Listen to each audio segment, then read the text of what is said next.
जय हिंद दोस्तों, आप सबको इंडिया माई जान पर स्वागत है। दोस्तों, आप सब जानते हो भारत को पहला S-400 सिस्टम पिछले साल मिल चुका है और अब दूसरा S-400 सिस्टम रशिया यूक्रेन जंग के कारण एक दो महीना डिले हो सकता है। हालांकि दूसरा S-400 सिस्टम का कुछ कंपोनेंट जो ट्रेनिंग के लिए इस्तेमाल होना था वो भारत को मिलना शुरू हो गया है, लेकिन पूरा सिस्टम भारत को मिलते मिलते जून जुलाई महीना हो सकता है। अब भी रसिया एक तरीके से विचार कर रहा है वो S-400 को लेकर भारत के ऊपर सैंक्शन लगाएगा या नहीं लगाएगा।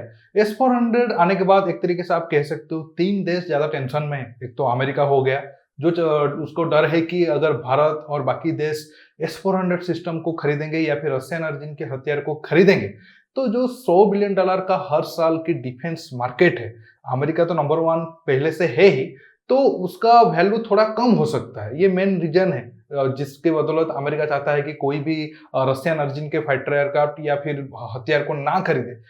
चीन और पाकिस्तान और दो देश है जो भारत के S-400 आने से परेशान है, क्योंकि S-400 सिस्टम जंग की मैदान में ये दोनों देशों के खिलाफ इस्तेमाल होगा। अब तो पंजाब में हमारा S-400 सिस्टम तैनात है पाकिस्तान के खिलाफ।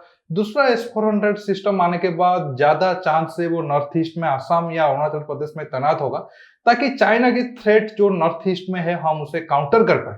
लेकिन और एक देश अब आड़ हो गया है जो हमारे S-400 से ज्यादा जलन उसको हो रहा है, और वो देश है टर्की। आप कहोगे टर्की तो हमारा पड़ोसी देश है नहीं।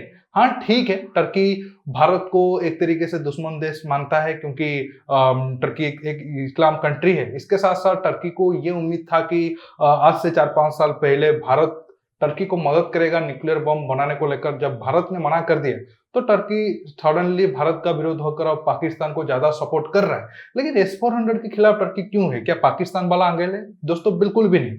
टर्की को जलन इसलिए हो रहा है, टर्की का कहना है टर्की के ऊपर तो सैंक्शन लग गया क्योंकि वो रसिया के ऊपर रसिया से S-400 खरीदा था, लेकिन अब तक क्यों भारत के ऊपर अमेरिका ने S-400 को लेकर सैंक्शन नहीं लगाया है? पहले टर्की की मीडिया इसी टॉपिक पर बात कर रहा था, लेकिन अब कल खुद टर्की के जो डिफेंस मिनिस्टर है वो अमेरिका के ऊपर ज्यादा नाराज होकर ये बयान दिए हैं। क्यों अमेरिका सेम रूल फॉलो नहीं कर रहा है? S-400 को लेकर जो सैंक्शन लगाने की धमकी देता है अमेरिका, या फिर कार्सा सैंक्शन क्यों अमेरिका हर एक देश के ऊपर नहीं लगाता है? अब तक तो टर्की और चीन के ऊपर लग चुका है। भारत को जो पहला S-400 सिस्टम मिल चुका है, तो अमेरिका क्यों सैंक्शन नहीं लगा रहा है? आज हम बात करेंगे क्या अमेरिका टर्की और भारत को, दोनों देशों को सेम लाइन पर देख सकता है, या फिर दोनों देशों का वैल्यू क्या अमेरिका के नजर में सेम है? क्यों टर्की के ऊपर सैंक्शन लगने के बाद टर्की को क्या नुकसान हुआ? अगर भारत के ऊपर सैंक्शन लगता है, क्या भारत को सेम तरीके का मुश्किल सामना करना पड़ेगा, या फिर अमेरिका अब भी रसिया यूक्रेन जंग होने के बाद भी भारत को S-400 सैंक्शन से छूट दे सकता है? दोस्तों, आज इसी टॉपिक पर बात करेंगे। जानने के लिए आप आखिर तक ये वीडियो देखते रहिए और ज्यादा से ज्यादा लाइक शेयर करना बिल्कुल मत भूलिए। देखिए दोस्तों, टर्की और भारत दोनों का वैल्यू अमेरिका के नजर में बिल्कुल सेम नहीं है।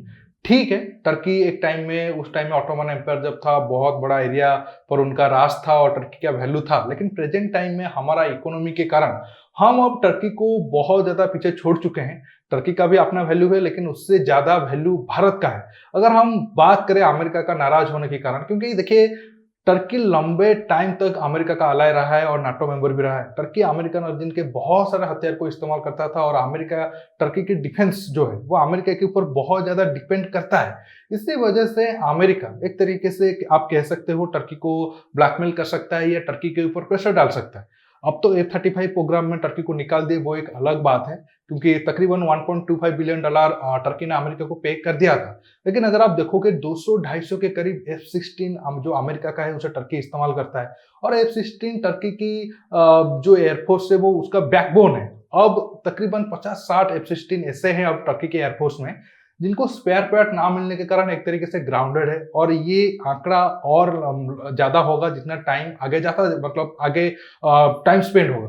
तो इसी वजह से टर्की का डिफेंस मामले को लेकर अमेरिका के ऊपर ज्यादा डिपेंड है। तो अमेरिका को अच्छे तरीके से पता है अगर वो टर्की के ऊपर सैंक्शन लगाते हैं तो टर्की एक तरीके से उनके बात को मानने के लिए दबाव में रहेगा। और जो अगर आप देखोगे अब टर्की को सैंक्शन लगने के बाद टर्की बहुत ज्यादा खुले तरीके से डिफेंस डील दूसरे देशों के साथ नहीं कर पा रहा है, या फिर उसे पेमेंट को लेकर बाकी बहुत सारे इश्यू को लेकर प्रॉब्लम हो रहा है, क्योंकि अमेरिका ने टर्की की डिफेंस कंपनियों के ऊपर बहुत ज्यादा सैंक्शन लगा दिया है और उनके ऑफिशियल के ऊपर भी बड़े बड़े, उनके राष्ट्रपति के ऊपर भी वीजा को लेकर बहुत सारा सैंक्शन लगा है। तो इन अगर आप सेम रूल को भारत के साथ देखोगे, भारत डिफेंस के मामले में अमेरिका के ऊपर ज्यादा डिपेंड नहीं करता है। ऑलरेडी न्यूक्लियर टेस्ट के कारण हमारे ऊपर पहले 10-15 साल तक लंबा सैंक्शन अमेरिका का रहा है। अब हम रिसेंटली अमेरिका के साथ अपना संबंध को ठीक कर रहे हैं और हमारा एक वैल्यू अब इंटरनेशनल स्तर पर बहुत ज्यादा बढ़ा है। अगर आप देखोगे अब भारत तेजी से दुनिया की इकोनॉमी के फील्ड में ग्रो करने वाला कंट्री है और बड़ा मार्केट भी है। अमेरिका कभी भी अफोर्ड नहीं कर पाएगा कि वो भारत को टर्की की नजर से देखे और भारत के ऊपर भी सैंक्शन लगा दे। अगर अमेरिका ऐसा करता है, ठीक है, अगर हमारा डिफेंस कंपनी के ऊपर सैंक्शन लगाता है मतलब अमेरिका, तो कुछ देशों के साथ जो हमारा होने वाला डिफेंस डील है वो नहीं हो पाएगा। लेकिन ये भी देखना होगा अमेरिका की जो डिफेंस कंपनी है उन्हें भी बहुत ज्यादा नुकसान होगा, क्योंकि वो भारत को कुछ बेच नहीं पाएंगे। इसी वजह से अमेरिका अभी भी माइंडसेट क्लियर नहीं कर पा रहा है कि वो भारत के ऊपर सैंक्शन लगाएगा या नहीं लगाएगा। मेरे हिसाब से हाँ, भारत के ऊपर दबाव जरूर रहेगा, लेकिन अमेरिका अब उस पोजीशन में है नहीं कि वो भारत को सैंक्शन लगाकर भारत को दबाव में डाल पाए।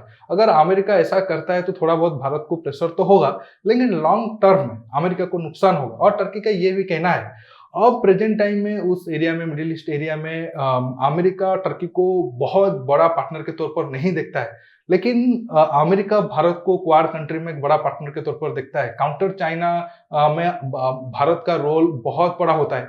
इसी वजह से अमेरिका चाहकर भी भारत को मतलब सैंक्शन नहीं लगा पाएगा। ऐसा होगा तो फिर भारत और रसिया का क्लोज होगा और चाइना को जब काउंटर करने की बारी आएगी तो शायद भारत और अमेरिका सेम पेज में ना रहे। तो इसी वजह से टर्की की मीडिया का कहना है कि अमेरिका भारत के ऊपर सैंक्शन नहीं लगा पाएगा। लेकिन कल उनका डिफेंस मिनिस्टर के बयान आने के बाद ये तो सबके सामने अब क्लियर हो गया है कि एक तरीके से टर्की को कितना ज्यादा जलन हो रहा है कि सेम S-400 खरीदने पर भारत के ऊपर सैंक्शन नहीं लग रहा है, लेकिन टर्की के ऊपर सैंक्शन लग रहा है और टर्की की डिफेंस कंपनियों के ऊपर भी सैंक्शन लग रहा है। मेरे हिसाब से अगर आप मुझे पूछोगे तो रशिया यूक्रेन जंग होने के बाद अमेरिका शायद भारत के ऊपर सैंक्शन लगाए, लेकिन वो उतना स्ट्रॉन्ग सैंक्शन नहीं होगा। लेकिन देखना होगा अब क्या होता है, क्योंकि आज आपको पता होगा जो F-18 है, अब आप जानते हो इंडियन नेवी जो हमारा एयरक्राफ्ट कैरियर के ऊपर फाइटर एयरक्राफ्ट के लिए जो टेंडर डाला था उसमें F-18 और राफेल M दो बड़े जो आप कह सकते हो बड़े दावेदार है, दोनों फाइटर जेट। राफेल M का तो टेस्ट वगैरह हो चुका है, अब F-18 की बारी थी और F-18 जो बोइंग कंपनी है वो दो F-18 को भारत भेजा है। अब देखना होगा क्या भारत सरकार F-18 को चुनता है। अगर भारत F-18 को चुनेगा तो फिर भारत और अमेरिका के बीच डिफेंस रिलेशन और ज्यादा बढ़ेगा। अगर सैंक्शन लग जाता है तो ऐसा होना तो बिल्कुल पॉसिबल है नहीं। तो इसी वजह से मैंने कहा अब भारत और अमेरिका का संबंध बहुत ऊपर जाना है, तो अमेरिका अफोर्ड नहीं कर सकता है वो भारत के ऊपर सैंक्शन लगाकर भारत को अपने से दूर करे। लेकिन टर्की के साथ ठीक है, टर्की का एक इंपॉर्टेंस वैल्यू है। रसिया यूक्रेन जंग में रसिया के खिलाफ भी कुछ हद तक टर्की ने गया था, हालांकि ओपनली बहुत ज्यादा क्रिटिसाइज तो नहीं किया था, लेकिन यूक्रेन को हथियार वगैरह सप्लाई किए थे, हथियार ड्रोन वगैरह भी दिए थे। इसी वजह से टर्की का इमेज थोड़ा बहुत अमेरिका की नजर में सुधरा होगा।